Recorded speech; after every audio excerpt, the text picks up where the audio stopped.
मानस श्रृंखला में आज का विषय भावनात्मक विकास।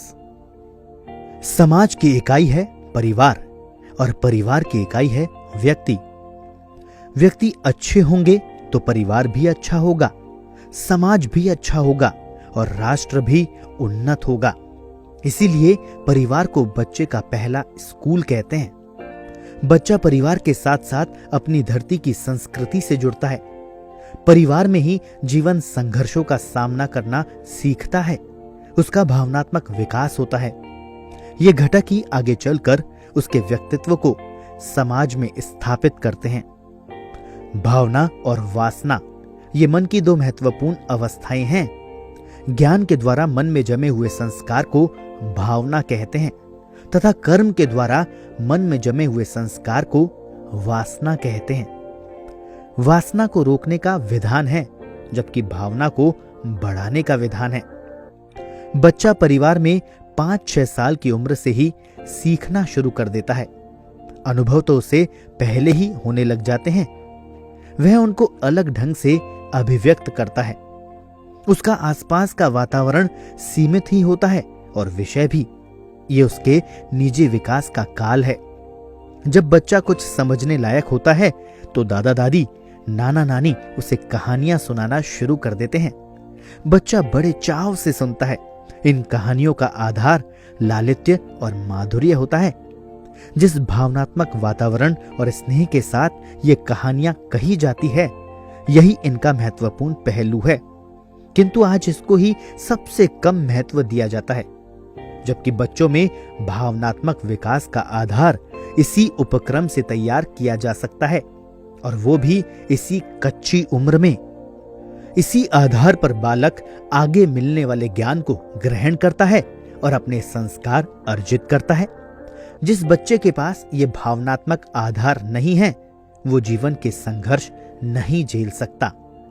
पढ़ाई में अच्छा हो सकता है, बड़ा व्यवसायी या अधिकारी भी बन सकता है, किंतु भावनात्मक संस्कार का धरातल उसका निर्बल ही रहेगा।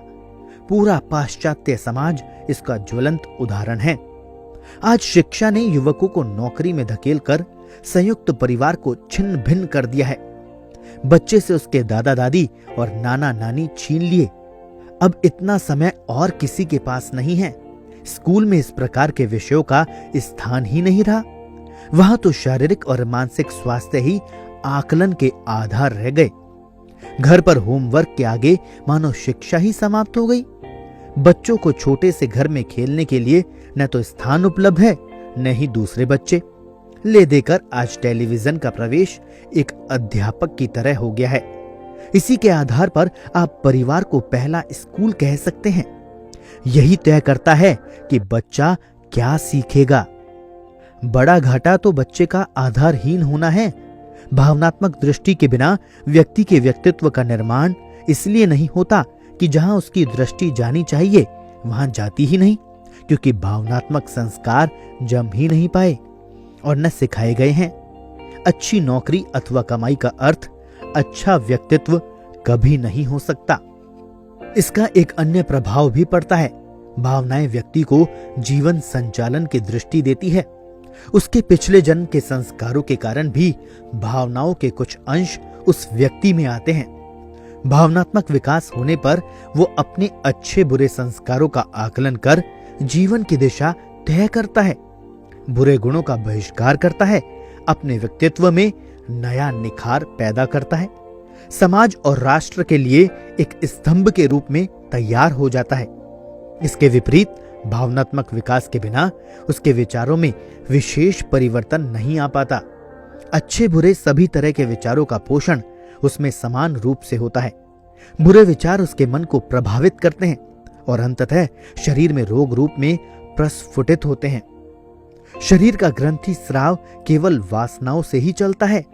बुरे संस्कार धीरे धीरे ऐसे रसायन पैदा करते हैं कि कालांतर में बड़ा रोग जड़े जमा लेता है।